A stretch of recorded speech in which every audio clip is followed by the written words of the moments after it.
Good morning student, मैं doctor वंदना Akodia, government college Bundi. बच्चों, पिछले वीडियो में हमने different type of absorption band देखे थे कि कौन कौन से फंक्शनल ग्रुप हैं और उनमें किस किस तरह का एब्जॉर्प्शन मिलता है। तो बच्चों, हमने किसी भी अननोन स्पेक्ट्रा को स्टडी करने के लिए ये देखा था कि हमें कौन सी पीक को पहले देखना है, उसके बाद हमें कौन से पीक्स को देखना है।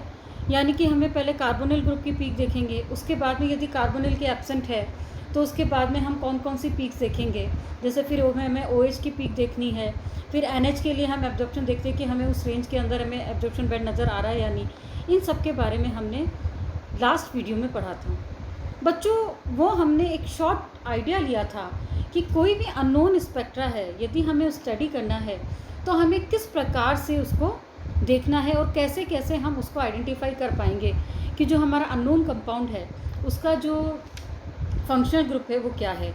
बच्चों, आज हम हाइड्रोकार्बन्स और एल्कीन्स के बारे में पढ़ेंगे कि वो कहाँ कहाँ पर एब्जॉर्प्शन शो करते हैं, और यदि हमें हाइड्रोकार्बन्स का यदि हम कोई स्पेक्ट्रा यदि हम स्टडी कर रहे हैं तो हम ये जानने की कोशिश करेंगे कि वो कहाँ कहाँ से एब्जॉर्प्शन शो करते हैं। हमें स्ट्रेचिंग वाइब्रेशन यदि हमें देखने को मिलता है तो वो कहाँ एब्जॉर्प्शन शो करेगा, या हमें बेंडिंग मिलता है तो हमें कहाँ पर किस रेंज में जाके हमें एब्जॉर्प्शन बेंड देखने को मिलेगा, किस फ्रिक्वेंसी पे मिलेगा, ये सब हमें देखेंगे। तो बच्चों, सबसे पहले हाइड्रोकार्बन्स में हम बात करते हैं एल्केन्स की। तो आप देखिए कि जो एल्केन्स हैं, अब एल्केन्स के अंदर स्पेक्ट्रम जो है वो यूजुअली सिंपल होता है और इसमें हमें बहुत कम पीक्स हमें देखने को मिलती है। तो यदि हम CH स्ट्रेचिंग की यदि हम बात करें तो हमें 3000 सेंटीमीटर इन्वर्स के अराउंड हमें देखने को मिलती है। एल्कीन के अंदर यदि हम एब्जॉर्प्शन देखें तो हमें राइट हैंड साइड पर हमें 3000 सेंटीमीटर इन्वर्स के अराउंड हमें पीक एब्जॉर्प्शन देखने को मिलता है, 3000 के राइट हैंड साइड पर। If a compound has vinylic aromatic, या इसमें ट्रिपल बॉन्ड प्रेजेंट है या साइक्लोप्रोपाइल हाइड्रोजन है, तो हमें जो CH एब्जॉर्प्शन बैंड है वो लेफ्ट हैंड साइड देखने को मिलता है 3000 सेंटीमीटर इन्वर्स के अराउंड। अब बच्चों, अपन स्पेक्ट्रा स्टडी करेंगे कि हमें कहाँ से राइट हैंड है, कौन सा लेफ्ट हैंड है, और किस समय कहाँ पर हमें एरोमेटिक के लिए एब्जॉर्प्शन देखने को मिल रहा है, कहाँ हमें एलिफेटिक के लिए एब्जॉर्प्शन देखने को मिलता है। इसी तरह से यदि हम मिथाइलिन यानी CH2 ग्रुप की बात करें तो उसकी कैरेक्टरिस्टिक जो पीक हमें नज़र आती है वो अप्रॉक्सीमेटली हमें 1450 सेंटीमीटर इन्वर्स के अराउंड नज़र आती है। इसी तरह से CH3 जो मिथाइल ग्रुप है उसके कैरेक्टर एब्जॉर्प्शन हमें अप्रॉक्सीमेटली 1375 सेंटीमीटर इन्वर्स के अराउंड नज़र आती है।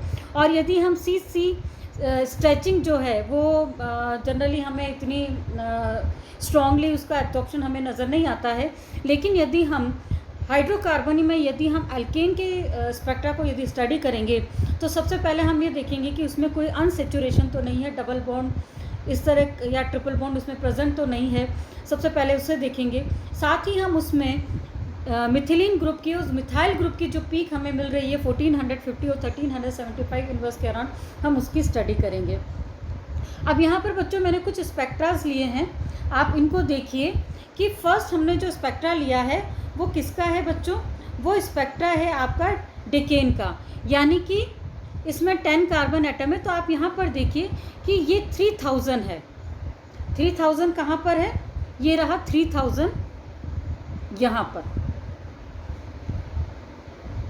अब 3000 के हमें राइट हैंड साइड पे हमें पीक मिल रही है, आप नीचे यहाँ पर देखिए, ये हमारी एलिफेटिक की CH स्ट्रेचिंग वाइब्रेशन हमें यहाँ पर नज़र आ रहा है। इसी तरह से आप यहाँ पर देखेंगे कि यहाँ आप देखिए 1450 के अराउंड हमें CH2 के लिए एब्जॉर्प्शन देखने को मिल रहा है, वहीं हमें 1375 के अराउंड CH3 के लिए एब्जॉर्प्शन देखने को मिलता है। अब हम इसका नेक्स्ट स्पेक्ट्रा लेंगे तो आप यहाँ पर देखिए, यहाँ हमने एक साइक्लिक कंपाउंड लिया है, साइक्लोहेक्सेन है। साइक्लोहेक्सेन के केस में आप देखिए कि साइक्लोहेक्सेन में हमें दो ही पीक मिलेगी, एक तो एलिफेटिक की मिलेगी, यहाँ पर CH3 की मिसिंग है। अब आप डिफ्रेंशिएट कर पाएंगे, वो ओपन चेन थी, यहाँ पर ओपन चेन नहीं है, रिंग कंपाउंड है।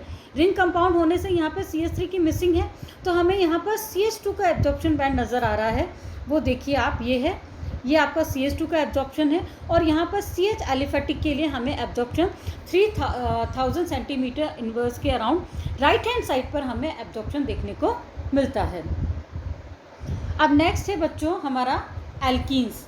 एल्कीन्स में सबसे इम्पॉर्टेंट ये है कि हमारे यहाँ पर अनसेचुरेशन की बात कर रहे हैं, यानी यहाँ डबल बॉन्ड की बात है।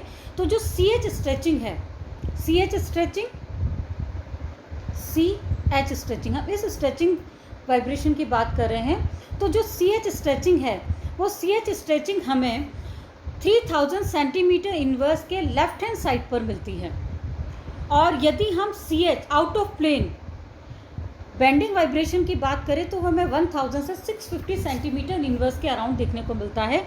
वहीं बच्चों हमें strongly C double bond C के लिए हमें 1660 से 1600 सेंटीमीटर इनवर्स के अराउंड हमें वीक कॉन्जुगेशन की वजह से एब्जॉर्प्शन देखने को मिलता है। और जैसे जैसे कॉन्जुगेशन बढ़ता जाता है तो इसकी इंटेंसिटी बढ़ती जाती है और ये राइट हैंड साइड शिफ्ट होती जाती है हमारी पीक। यदि हम सिमेट्रिकल सब्स्टिट्यूटेड, क्योंकि जब डबल बॉन्ड आ गया तो हाइड्रोजन की जगह यदि वो सब्स्टिट्यूटेड है, तो यदि हम सिमेट्रिकल सब्स्टिट्यूटेड बॉन्ड की बात करें तो हमें किसी तरह का एब्जॉर्प्शन देखने को नहीं मिलता है, क्योंकि वहाँ पर किसी भी तरह का डाइपोल मोमेंट में चेंज नहीं होता है। लेकिन यदि हम डाई सब्स्टिट्यूटेड है और ट्रांस की बात करें, ये हमने बात करी थी सिस की, यदि हम ट्रांस की बात करें तो हमें वीक एब्जॉर्प्शन देखने को मिलता है। अब इसके भी कुछ स्पेक्ट्रास हम लोग देखेंगे। तो फर्स्ट हमने लिया है, फर्स्ट है आपका साइक्लोहेक्सीन। साइक्लोहेक्सीन में आप यहाँ पर देखिए कि आपको दो पीक नज़र आएगी। एक यहाँ पे एलिफेटिक की पीक नज़र आ रही है, दूसरी आपको यहाँ विनाइल की पीक नज़र आ रही है। आप ये देखिए, ये विनाइलिक की पीक है और ये आपके एलिफेटिक के लिए पीक है। इसी तरह से आपका जो कॉन्जुगेशन के लिए जो पीक है 1600 के अराउंड आपको नज़र आ रही है, वो बहुत वीक है। ये देखिए, या C डबल बॉन्ड C के लिए आपको पीक नज़र आ रही है। और आप इसके आधार पर आसानी से देख सकते हैं कि ये जो पीक है वो बहुत वीक है, स्ट्रॉन्ग नहीं है। उसके अलावा अपन अगला स्पेक्ट्रा यदि देखें तो ये स्पेक्ट्रा हमारा एस्टर का है। तो आप यहाँ पर देखिए कि एस्टर के कॉन्जुगेशन में आपके कार्बोनिल ग्रुप जुड़ा हुआ है, ये कॉन्जुगेशन में है। तो आप यहाँ पर पीक देखिए कि सिंपल आपको 3000 के अराउंड पीक मिल रही है, ये वाली। इसके बाद में आप CO सिंगल बॉन्ड 1 की पीक आपको यहाँ पर C double bond carbonyl group की पीक नज़र आ रही है। और कॉन्जुगेशन के लिए भी हमें यहाँ पर एक पीक नज़र आ रही है जो हमारी 1700 सेंटीमीटर इनवर्स के अराउंड है, जबकि हमारी कार्बोनिल ग्रुप की जो पीक है वो 1800 के अराउंड पीक हमें नज़र आती है। इसी तरह से C सिंगल बॉन्ड के लिए 1200 से 1000 सेंटीमीटर इनवर्स के बीच में हमें एक पीक नज़र आती है। वो C सिंगल बॉन्ड के लिए जो पिछले वीडियो में मैंने आपको बताया था, तो वो पीक भी हमें नज़र आ रही है। अब अगला स्पेक्ट्रा हम देखते हैं। हमने यहाँ स्टाइरिन का स्पेक्ट्रा लिया है। तो आप यहाँ पर देखिए कि यहाँ पर आपको एरोमेटिक सिस्टम की पीक नज़र आ रही है, ये एरोमेटिक के लिए है। तो आप ये देखिए, ये एरोमेटिक सिस्टम की पीक है, ये विनाइलिक ग्रुप की पीक है, ये आपका पूरा जो एरोमेटिक सिस्टम है ये उसकी पीक है। यहाँ पर आउट ऑफ प्लेन यदि वाइब्रेशन की अपन बात करें, जो 1000 से 600 सेंटीमीटर इनवर्स के अराउंड हमने बताया था, तो उसकी पीक हमें यहाँ पे विनाइलिक की नज़र आती है। और इसी तरह हमारे एरोमेटिक के लिए भी हमें यहाँ दूसरी पीक नज़र आती है। तो बच्चों, अलग अलग स्पेक्ट्रा से हम आसानी से कौन कौन सा फंक्शनल ग्रुप प्रेजेंट है उसको हम कर सकते हैं। अब जैसे पूरा का पूरा सिस्टम कॉन्जुगेटेड है, तो एरोमेटिक वाली जो हमें पीक नज़र आनी चाहिए वो हमें बहुत ज़्यादा ब्रॉड नज़र आ रही है, इसकी इंटेंसिटी भी काफ़ी ज़्यादा है। अब आप अगला एग्जांपल यहाँ पर देखिए, साइक्लिक सिस्टम हमने लिया है।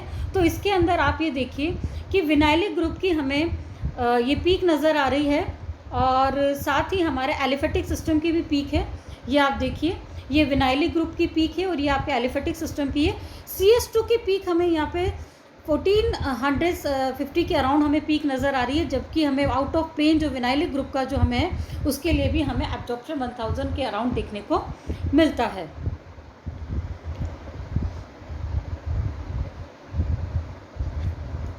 अब बच्चों बात आती है एल्कीन की। तो एल्कीन की जब भी हम बात करें तो स्ट्रेचिंग वाइब्रेशन यूजुअली हमें 3300 सेंटीमीटर इनवर्स के अराउंड हमें एब्जॉर्प्शन देखने को मिलता है।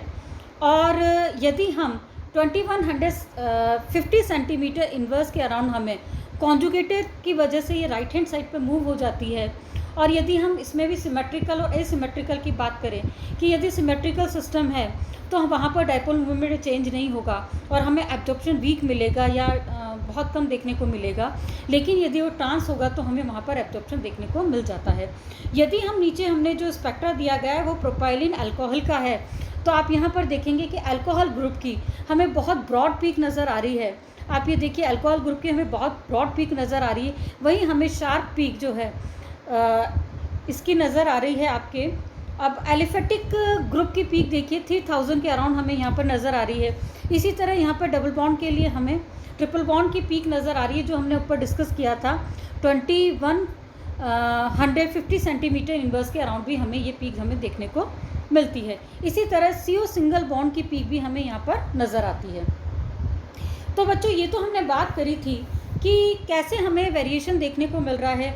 यदि हम हाइड्रोकार्बन्स में भी यदि हम एल्केन की बात करें तो हमें डिफरेंट चीज़ दिख रही है, यदि हम एल्कीन की बात करें तो हमें डिफरेंट चीज़ दिख रही है, यदि हम एल्काइन की बात करें तो भी हमें इसमें डिफरेंस देखने को मिल रहा है।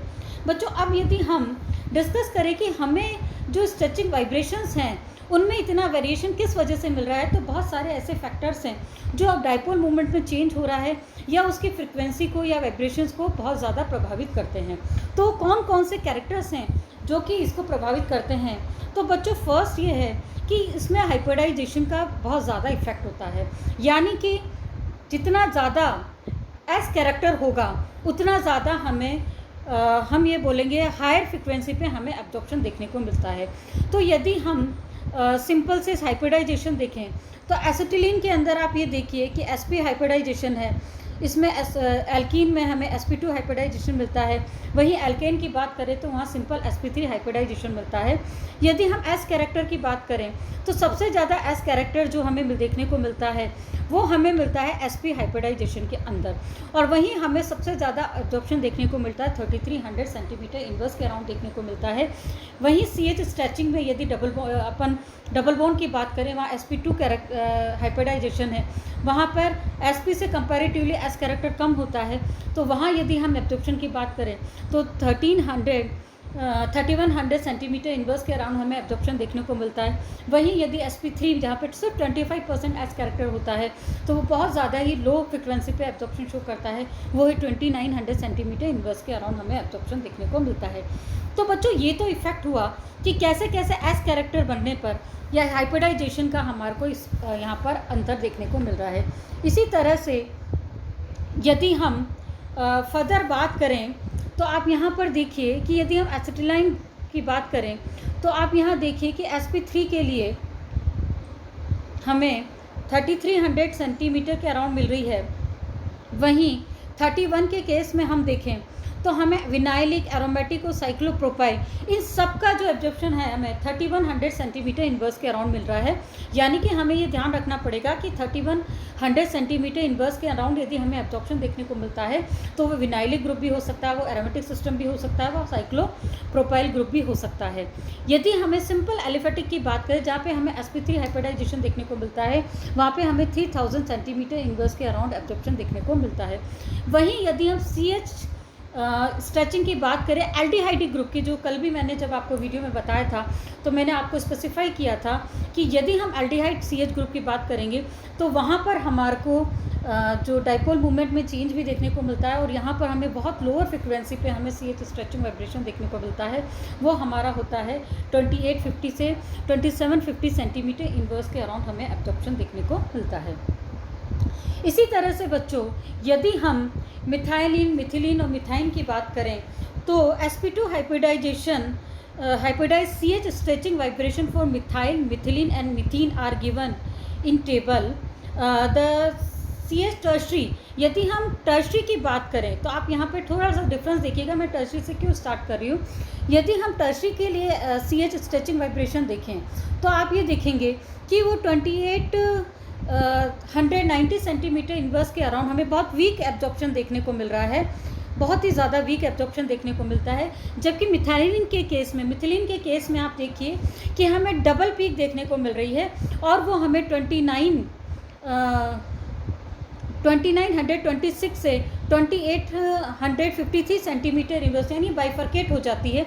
इसी तरह से मिथिलीन के केस में हम देखें तो एसिमेट्रिक और सिमेट्रिक वाइब्रेशन की हमें अलग अलग पीक देखने को मिलती है। मिथिलीन के अंदर हमें ऐसा केस नहीं मिलता है जहाँ की हमें टर्शरी कार्बन एटम है, जबकि सेकेंडरी और टर्शरी यदि कार्बन एटम है तो वहाँ पर भी हमें वेरिएशन देखने को मिलता है।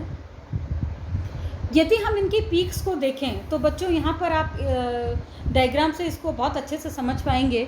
तो आप यहाँ पर देखिए कि आपको एसिमेट्रिक बेंडिंग वाइब्रेशन की यदि हम बात करें तो मिथाइलिन के केस में आप देखिए कि सीजरिंग के लिए हमें 1465 सेंटीमीटर इनवर्स के अराउंड एब्जॉर्प्शन देखने को मिलता है।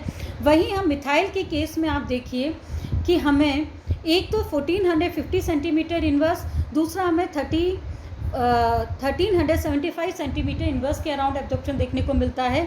वहीं यदि हम जेम डाई मिथाइल स्प्लिट करते हैं दो में तो हमें 1380 से 1370 यानी कि 2 पीक हमें देखने को मिलती है। इसी तरह से यदि हम टर्शरी बुटाइल बैंड की बात करें तो वहाँ पर भी हमें दो बैंड्स हमें देखने को मिलते हैं। एक हमें 1390 सेंटीमीटर पे, एक हमें 1370 सेंटीमीटर इनवर्स के अराउंड देखने को मिलता है। तो बच्चों यहाँ पर ये क्लियर होता है कि यदि मिथिलीन ग्रुप है तो हमें एक सिंपल से सिंगल सी पीक नज़र आती है सीजरिंग की, बेंडिंग वाइब्रेशन की 1465 सेंटीमीटर इनवर्स के अराउंड नज़र आती है। लेकिन यहाँ पर यदि हम इसको मिथाइल ग्रुप से जैसे जैसे हम इसको मिथाइल ग्रुप से सब्स्टिट्यूटेड करते जाते हैं वैसे वैसे हमें वेरिएशन देखने को बहुत ज़्यादा मिलता है। अब अगली यदि हम बात करें पूरा स्पेक्ट्रम के आधार पर इसे समझने की कोशिश करें तो आपको यहाँ पर बहुत अच्छे से डिफरेंस नज़र आएगा। तो यहाँ पर देखिए दोनों डाई सब्स्टिट्यूटेड हैं, तो मैंने जो ऊपर आपको पीक्स दिखाई है वो आप यहाँ पर बहुत अच्छे से देख पाएंगे। इसी तरह से यदि टर्शरी है तो टर्शरी के केस में भी हमें जो वेरिएशन जो मैं आपको बताना चाह रही थी वो वेरिएशन आपको दिखेगा। यहाँ पर हमें 2 पीक बहुत आसानी से नज़र आ रही है, जबकि यहाँ पर हमें एक सिंगल पीक नज़र आ रही है। इसी तरह से बच्चों यदि हम कॉन्जुगेटेड सिस्टम की बात करें, यानी कि यदि डबल बॉन्ड कॉन्जुगेशन में है तो हमारे एब्जॉर्प्शन बैंड पे क्या इफेक्ट पड़ेगा। तो C11CH stretching absorption usually appear between 1666 and 1640 centimetre inverse के अराउंड हमें देखने को मिलता है। किसके अंदर? अनकॉन्जुगेटेड एल्कीन के अंदर, यानी कि जहाँ पर कॉन्जुगेशन नहीं है। The intensity of the absorption is generally much lower than that of a typical carbonyl group, यानी कि जो कार्बोनिल ग्रुप के लिए हमें जो एब्जॉर्प्शन की इंटेंसिटी देखनी पड़ती है उस इंटेंसिटी से हमें काफ़ी वीक इंटेंसिटी देखने को मिलती है। ये अभी अपन ने पीछे स्पेक्ट्रा देखा था, उसमें भी हम इस चीज़ को बहुत आसानी से समझ पाए थे। तो जनरली क्या होता है कि if attach group are symmetrical arrange no change in dipole movement occur, यदि कोई सिमेट्रिकल ग्रुप जुड़ा हुआ है उसके डायपोल मूवमेंट में किसी प्रकार का चेंज नहीं हो रहा है, तो आपको बहुत अच्छे से पता है कि IR स्पेक्ट्रोस्कोपी के लिए सबसे इम्पॉर्टेंट चीज़ क्या है।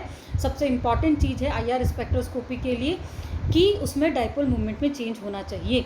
यदि डायपोल मोमेंट में चेंज नहीं है तो हमें किसी भी तरह का एब्जॉर्प्शन देखने को नहीं मिलता है। ये हम तब बात कर रहे हैं कि जब जो हमारा डबल बॉन्ड है उसके सिस यानी सब्स्टिट्यूटेड डबल बॉन्ड है वो सिस पोजीशन पर हो। यदि ट्रांस है तो वहाँ पर हमें वीक एब्जॉर्प्शन देखने को मिलता है। अब बच्चों यदि हम रिंग साइज़ की बात करें या रिंग स्ट्रेंथ की बात करें तो आपको यहाँ पर वेरिएशन बहुत ज़्यादा देखने को मिलेगा। और वेरिएशन कैसे देखने को मिलेगा बच्चों कि रिंग साइज में the absorption frequency of internal double bond in cyclic compound is very sensitive to ring size, यानी कि यदि हम साइक्लिक कंपाउंड की बात करें और उस सिस्टम की बात करें जबकि डबल बॉन्ड कहाँ मौजूद है, रिंग सिस्टम के अंदर मौजूद है, तो क्या होगा, strain move to peak to the right, यानी कि नॉर्मली जो साइक्लोप्रोपेन है वो 1641 सेंटीमीटर इनवर्स के अराउंड एब्जॉर्प्शन शो कर रहा है। वहीं यदि 4 मेंबर रिंग को ले लें, यहाँ पर आप बॉन्ड एंगल देखिए 60 डिग्री है, जबकि जो हमारा 4 मेंबर रिंग है उसमें 90 डिग्री का एंगल है। और इसी तरह से आप एब्जॉर्प्शन देखेंगे कि जैसे जैसे रिंग स्ट्रेन जो है वो कम होता जा रहा है, जैसे जैसे रिंग का साइज़ बड़ा होता जा रहा है, वैसे वैसे आप देखेंगे वो हाई फ्रिक्वेंसी की तरफ एब्जॉर्प्शन हमारा है वो शिफ्ट होता जा रहा है। If an endo double bond is at a ring fusion the absorption move to right an amount equivalent to the change that would occur if 1 carbon are remove from the ring, यानी कि यदि हम पूरे system की बात करें तो आप यहाँ पर देखिए 1650 सेंटीमीटर इन्वर्स के अराउंड एब्जॉर्प्शन मिल रहा है, जबकि हम एक कार्बन एटम यहाँ कम कर दें तो हमें देखिए 1646 सेंटीमीटर इन्वर्स के अराउंड एब्जॉर्प्शन मिलता है। वहीं 5 मेंबर के लिए हमें 1611 के अराउंड, इसी तरह 4 मेंबर के लिए 1566 सेंटीमीटर इन्वर्स के अराउंड, और वहीं हमें यदि हम 3 मेंबर की बात करें तो 1641 सेंटीमीटर इन्वर्स के अराउंड हमें एब्जॉर्प्शन देखने को मिलता है। इसी तरह से यदि हम इनके एक्सोसाइक्लिक डबल बॉन्ड की बात करें तो बच्चों एक्सोसाइक्लिक डबल बॉन्ड में क्या होगा कि हमारा जो डबल बॉन्ड है वो बाहर की तरफ है। बाहर की तरफ होने से क्या हो गया, बाहर की तरफ होने से ये हुआ कि जो हमारा जो रिंग है, रिंग साइज में पी कैरेक्टर बढ़ जाता है। इसमें पी कैरेक्टर बढ़ गया, पी कैरेक्टर बढ़ होना क्योंकि ड्यू लार्ज एंगल रिक्वायरमेंट की वजह से। और यहाँ पर देखिए increase character strength sigma bond of pi system. अब क्या होगा यहाँ पर आप एक्सो डबल बॉन्ड में देखेंगे strain move to peak to the left, यानी कि स्ट्रेन जो है अब हमारा जो एब्जॉर्प्शन है उसको लेफ्ट की साइड मूव करेगा। यानी कि यहाँ पर आप देखेंगे एलिन के केस में देखिए 1950 सेंटीमीटर के अराउंड एब्जॉर्प्शन देखने को मिल रहा है। वहीं हमें 1780 सेंटीमीटर इन्वर्स के अराउंड हमें 3 मेंबर रिंग में मिल रहा है। अब देखिए इसका थोड़ा अपोजिट हमें मिल रहा है, हायर फ्रिक्वेंसी पे हम जा रहे हैं। वहीं हम 1678 के अराउंड हमें 4 मेंबर रिंग के लिए एब्जॉर्प्शन देखने को मिलता है। 5 मेंबर के लिए हमें 1657 सेंटीमीटर इन्वर्स के अराउंड एब्जॉर्प्शन देखने को मिलता है। वहीं हमें आगे देखिए 6 मेंबर रिंग के लिए 1651 सेंटीमीटर इन्वर्स के अराउंड हमें एब्जॉर्प्शन देखने को मिलता है। अब यदि हम कुछ और भी स्पेक्ट्रा बच्चों स्टडी करें तो आप यहाँ पर ये देखिए कि मैंने एक और स्पेक्ट्रा लिया आपको समझाने के लिए। तो आप यहाँ पर देखिए कि हमें CH 3310 सेंटीमीटर इन्वर्स के अराउंड हमें पीक मिल रही है। हमारा जो ये स्पेक्ट्रा है वो 1 हेक्साइन का है। तो आप यहाँ पर देखिए कि आपको यहाँ पर CH स्ट्रेचिंग वाइब्रेशन मिल रहा है 30 के अराउंड। अब आप यहाँ पर देखिए 2857 से 2941 सेंटीमीटर इन्वर्स के अराउंड हमें एब्जॉर्प्शन देखने को मिल रहा है। नॉर्मल स्ट्रेचिंग दिख रही है, किसकी दिख रही है, एलिफेटिक हाइड्रोकार्बन की, not double bond. Double bond की, ट्रिपल बॉन्ड की यहाँ पर है, ट्रिपल बॉन्ड की ये है बच्चों। अब आप यहाँ पे C ट्रिपल बॉन्ड स्ट्रेचिंग देखेंगे 2119 सेंटीमीटर इन्वर्स के अराउंड दिख रही है। वहीं आप बेंडिंग वाइब्रेशन देखेंगे CH3 और CH2 हमें यहाँ पर नज़र आता है। तो बच्चों ये नीचे इसकी वैल्यूज़ भी हमने नीचे दिखी है। तो आपको ये सारी वैल्यूज़ दी गई है कि स्ट्रेचिंग में भी weak of absorption a very small zero dipole movement. यदि ये इंटरनल एल्काइन है तो उस समय क्या होगा कि हमें बहुत वीक एब्जॉर्प्शन देखने को मिल रहेगा। अब यहाँ देखिए कि यहाँ पर आप देखेंगे कि जो sp3 हाइब्रिडाइज है उसमें 1/4 S कैरेक्टर, इसलिए 2950 सेंटीमीटर इन्वर्स के अराउंड मिल रहा है। वहीं sp2 कैरेक्टर की वजह से हमें 3080 सेंटीमीटर इन्वर्स के अराउंड एब्जॉर्प्शन मिल रहा है। वहीं जब हाफ हो जाता है S कैरेक्टर तो 3300 सेंटीमीटर इन्वर्स के अराउंड हमें एब्जॉर्प्शन देखने को मिलता है। अब बच्चों बात आती है नेक्स्ट, हम देखेंगे इस स्पेक्ट्रा को। आप देखिए तो इसके अंदर आप ये देखेंगे कि 32 पूरा हमारा जो स्पेक्ट्रा है 1 ऑक्टेन का है। तो आपको यहाँ पर देखिए आपको बहुत सारी पीक्स नज़र आएंगी।